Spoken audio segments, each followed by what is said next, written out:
Hello, everyone.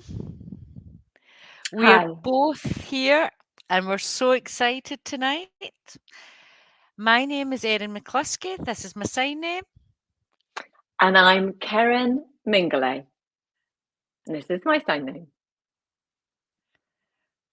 And we're from the Youth Advisory Group. As Karen was saying, we are both members of the Youth Advisory Group now here at the BDA, and we're so excited to be discussing this topic. And there you see the banner at the bottom. We're going to be talking about Childline. Okay?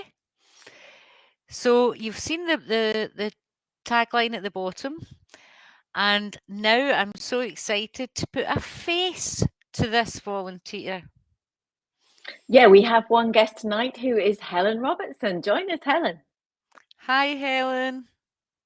Hi. I'm so excited to be here. I'm Helen Robertson, and I'll just finger spell that nice and clearly for you. And I work with Childline as a volunteer. That's great. Thanks for joining us tonight. Thank you. And Keren? I'd like to introduce our other guest, and our other guest is Abbie. Hello. Hi. Hi, I'm so Abbie. delighted to be here. I'm Abbie Donati, and I work for Childline. I'm doing counselling trainee. Oh, thank you so much for being here with us tonight to discuss Childline. I've got a whole host of questions, but before I ask you questions, let's have a wee look at the Childline logo. It should be popping up on our screen. Oh, oh, here it is. There we go. So that says Childline and a phone number. Okay, so Erin's frozen just a wee bit there. So I'll ask you, Abbie, could you tell me what Childline's about? Sure. Sure. So Childline is it's online confidential counselling, effectively. So you contact us and we offer counselling confidentially. It's for children and young people to come and approach us for our services with any problems, anything they want to talk about at all. And it's any children under the age of 19 can contact us at any time. It's really easy. Yeah. So 19 and under. Yes, 19 and under. Yeah, that's right. Yeah. Great. And do you have any deaf children who maybe use your service? Well, I could answer that. Yeah, it's open to both deaf and hearing people alike. It's absolutely open. Anyone from age 8 to 19 can contact Childline, no problem at all. Oh, that's fabulous, fabulous. So, moving on, could I ask you, how did you get inspired to join Childline? What motivated you? How did you get involved? Okay, well, I started 3 years ago now, and it just came up on Facebook. They were doing a call out for volunteers in Glasgow, just to support people with BSL, we could apply. And I thought, wow, Childline, that'd be amazing. I love children. I love, young adults, and it would be really great to help. So I applied and got the position. Did you feel it was a kind of vocation? And what about you, Abbie? Well, a similar experience. It was a good friend who told me about Childline, and I thought I'd love to get that experience. Actually, I love children. I'd like to get the experience of working with counselling. So again, I applied too. Yeah, That's just so lovely. wonderful. You know, when I think about Abbie and Helen, but Abbie, could you tell me the procedure that you go through? Sure. Yeah, I'm happy to. Um, so I went onto the NSPCC website, and on the NSPCC website, there were some questions about my experience, what skills I had, that kind of thing. So I filled in the application form there, sent that off, and I got an email saying, "Could we have a chat with you?" And took it from there. So tell me about the interview. What was the process of the interview? Did it have stages, or what's the interview like? Well, really, the interview was just a couple of people. And it's just talking about personal values and just to assess whether you're the right person, whether you have the right frame of mind. So less about background and more about whether you're the right person in the room to deal with difficult situations. Can you handle them? That sort of thing. Yeah, and also when you're getting interviewed, it was hearing people with an interpreter, and that was provided. And I had to, when they asked me questions, I had to, sort of answer that and understand that I'd have an interpreter there too. Fabulous. I'd like to ask you, I mean, Helen, I don't notice that you're a volunteer, and Abbie, your title said that you're a counselling trainee. So what's the difference between those two roles? Well, really, a trainee means that I'm actually in training. I'm in training at the moment. I have to go through the training and pass that before I can actually go in and do counselling.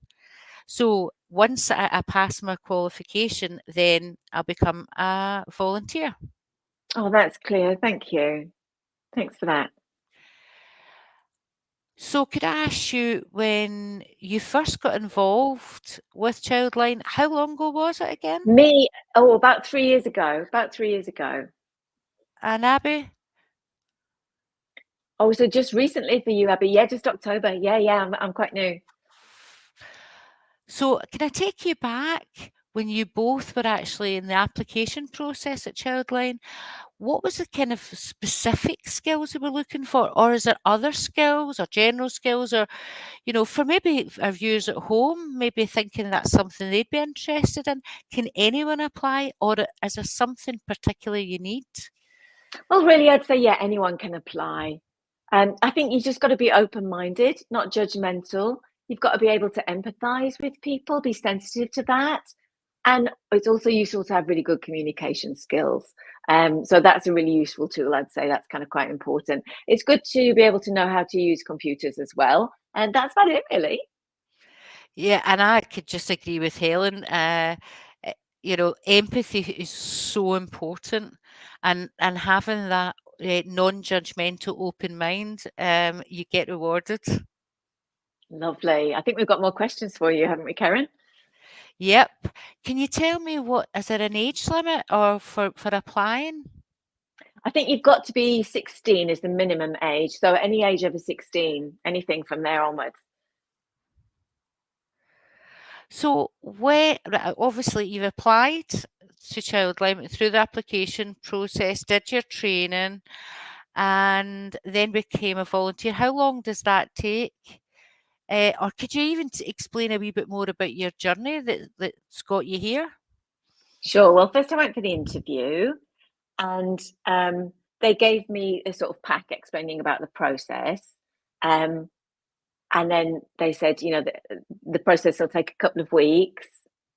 And then we had a Zoom, which because we're working online. So we had a Zoom and there were a lot of,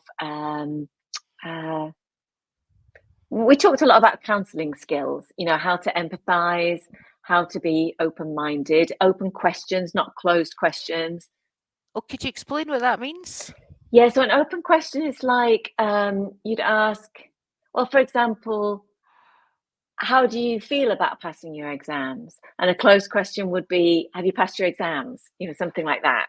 Ah, So, yeah, so I suppose it's a tool that you use to maybe get more information out of people in some that's ways. right. That's right. It's about being open. Yeah.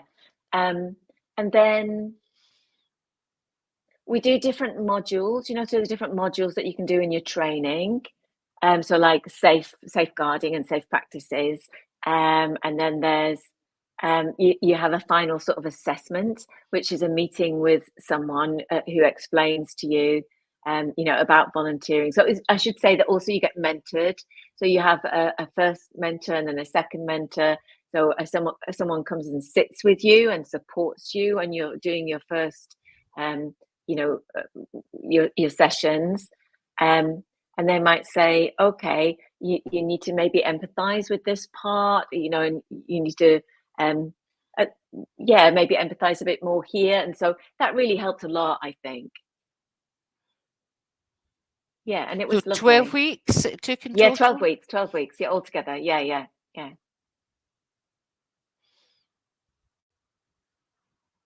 So You you meant said you had a mentor sitting with you. Who is this person? What's their responsibility? Yeah, well, the mentor, what happens is the mentor's there, and they're there for from the beginning. They're there for also the review, so they're multi-skilled. They've been in the field a long, long time, and I'm just the newbie here. So maybe when I'm sort of doing my training and I'm maybe sort of like typing up my answer of what I think the question is asking me, well, they're able to support us and maybe guide us in some ways. So they could just suggest different pathways to think, or a supervisor is different. What they're doing is they're checking to make sure that people who are looking for to do counselling, that they would get help. So it's a different role. Oh, Every that's member of great. staff is so beautiful. That's great, isn't it? Just to have that, person on your shoulder, basically, to be able to offer you that advice. Helen, was that the same for you, or a different experience? Yeah, it was the same for me. It was a 12-week course. It was hard work, but so worth it. You learn so much, and you learn about I'm yourself as sure. well. You learn about closing open questions. You learn about children as well, and how they would maybe get their be excited going to school, and rather than saying, "Are you excited about going to school?" resulting in a yes or no, you can change that and say, "How do you feel about going to school? What are you thinking about?" And that allows them to think about their own feelings, and it just makes the contact and the communication better. So it's just really about learning these new communication skills that I now use in my personal life and in my working life, and it really does I'd agree influence with you. that. Yeah, yeah. So that seems to have had a really positive effect on you and your personal life. That's amazing. So, do you have any things that people are not allowed to ask, or you're not Well, allowed to do? one thing I learned from the training, which was shocking to me at first, was that we shouldn't ask why. I mean, in real life, that's something we always ask, right? But what they said was, you don't want to ask why, because if you're asking a child why, they feel guilty. They feel it's their fault. Ah, So they take that on board. So you have to change that to how. How is that happening? How do you see the future? How, so it's this kind of soft approach, and the how is a lot softer. But that really made me change. That was a big change for me. Because in real life, I'm always going like, why? But now I'm always saying how. So yeah, that changed. wow, one word. And what about you, Helen? How did you feel about it? Sorry, I missed the question there. You froze a bit. Could you repeat that, Erin? Do you have an example of a question that you shouldn't ask or something you shouldn't say? Yeah, why is the big one. Like you shouldn't say why did you like, what happened there, what happened before, and also must or should. Those are taboo. Like because it's just pretty much like Abbie said. You don't want to be telling people what to do, but Um, so there's some, yeah, you just have to make those changes in order to build a rapport with the person, really. Have you thought about consider doing it this way? Or, next time, what would you do differently? Those kinds of questions. It's much softer. So you're drawing the person out. Yeah, I mean, it really did help me build up trust with young people as well. Because if you're saying to a young person why or you should have done that, you're already judging them. So by not saying that, you're giving them the opportunity to build up a rapport, as Helen said. Just change how you ask the question, and you will get something back from it. And that That rapport bond is will going to be be really there. crucial, isn't it? Yeah, absolutely. Absolutely. Absolutely. I think Karen's got more questions for you. Yeah. So How are you contacting these? How are you engaging with young people? Is that online, or how is that working? Well, we currently have 3 options. You can do it, by email, pour your heart out. The second one is it's a bit like Facebook Messenger, where you do the sort of chat. We have that on online as well, so you can Oh, you have have a a live chat. That's cool. yep. And the third one is sometimes we know that deaf people want to just sign, and we can have a VRS as well. So they will contact, Childline. Wow, that's good. That's good. And Abbie, is that the same for you? Yeah, what Helen said is exactly right. This is the 3 ways to Okay. contact us. So, Abbie, maybe you could tell us more. I mean, you've talked about the training, but I'd like to ask both of you. Um, you've done the 12-week course, which is pretty intense but worthwhile, and then you're in the room. And do you have a mentor with you there when you're doing that online support? And I want to ask you, what's the most worthwhile thing? How has it felt for you since the training?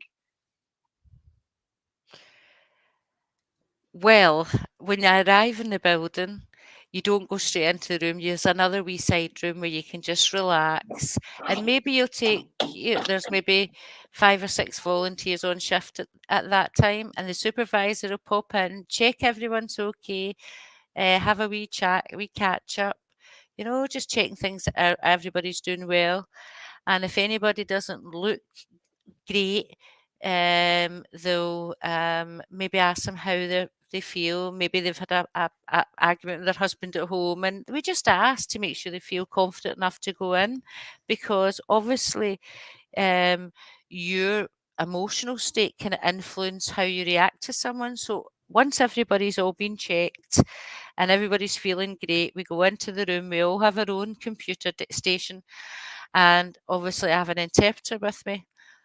And um, so a child or a young person will contact us. And if, say, for example, maybe I don't know what I have to do, or maybe the situation I've never heard about, I can escalate that to my supervisor, and the supervisor will come and have a look at it for me, and they'll help me decide what's the next action. And obviously, the interpreter's there to facilitate communication. So it doesn't matter whether it's a tiny wee thing or it's a massive thing, your supervisor's there. Once you've finished your shift, you go back into this room again and you kind of debrief with a tea or coffee. Supervisor comes in just to check in on everyone to see how their shift had went, and to make sure that no one's sitting there with this lingering emotional feeling of this being a bad chat. So the idea is to just offload all of that before you go home. We don't want people going home wondering if they made the right or wrong decision. Well, that's great that they give you that space to offload. That's really amazing, so that you feel better before you go home. That's really good. Yeah, it's really good. And Abbie, what about you? Is that the same? Yeah, it's exactly the same experience, even though I'm a trainee. My supervisor would act in the same way as Helen's did. We'll check, make sure everybody's fine. You can put your hand up at any time for a chat. You really build up a strong relationship. But the process is exactly as Helen described. And I'm wondering, when you talked about the training that you've had the 12-week training, which we've established.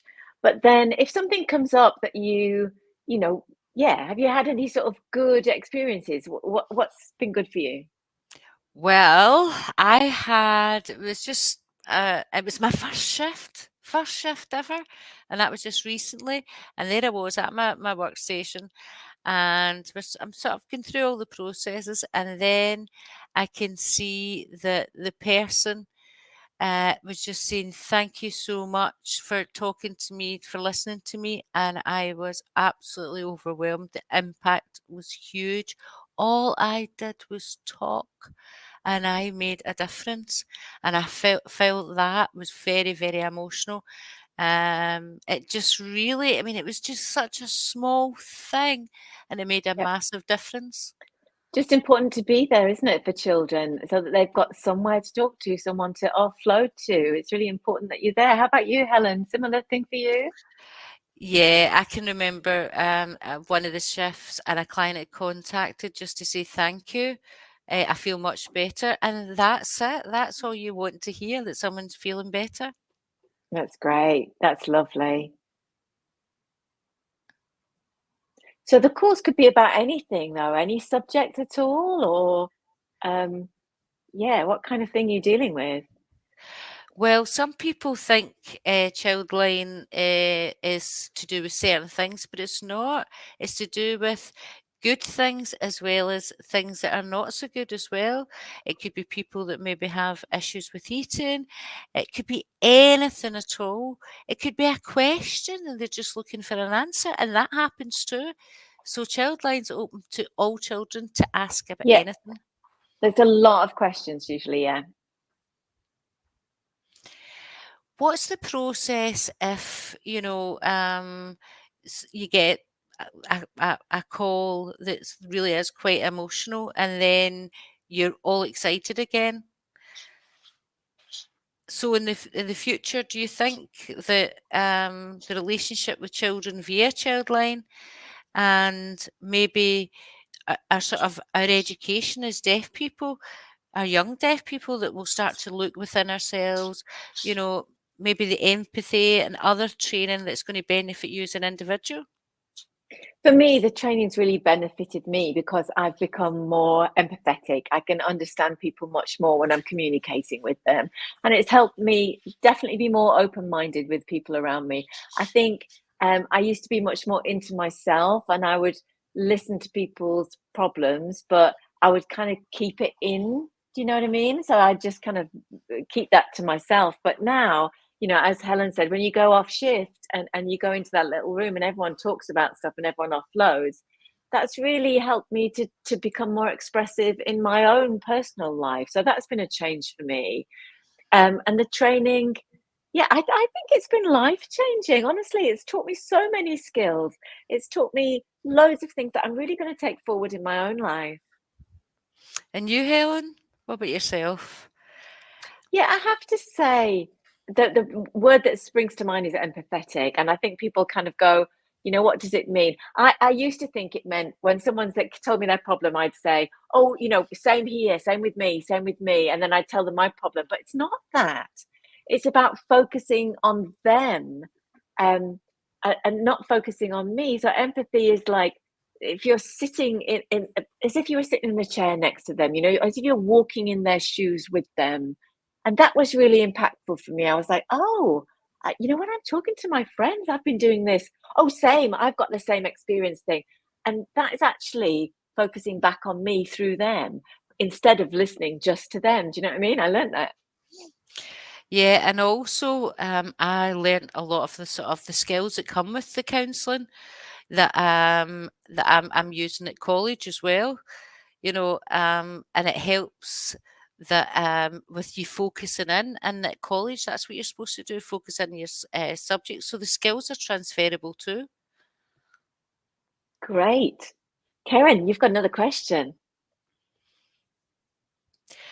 So how would a young deaf person or young deaf children contact you?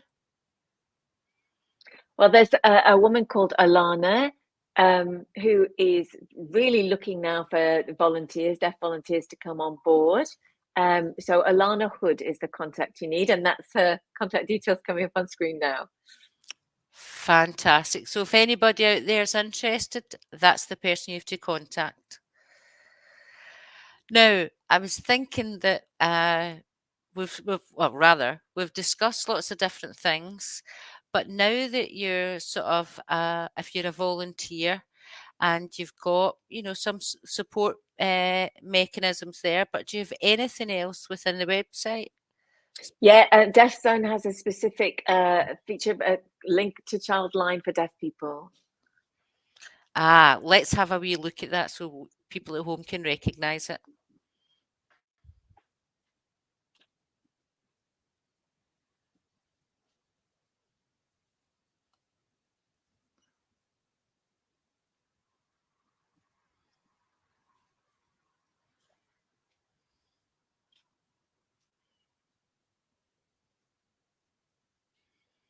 Well, that's great. I mean, maybe one of you could give us a little bit of a brief description about Deaf Zone and what it is, and talk us through what we've just seen. Well, really, what we're trying to do is we're trying to be more BSL inclusive and also more deaf friendly. So you can click on any of the little clips and you can be connected to a VRS interpreter. So you That's can do that. brilliant. So there's loads of options then. You don't have to go through kind of a computer.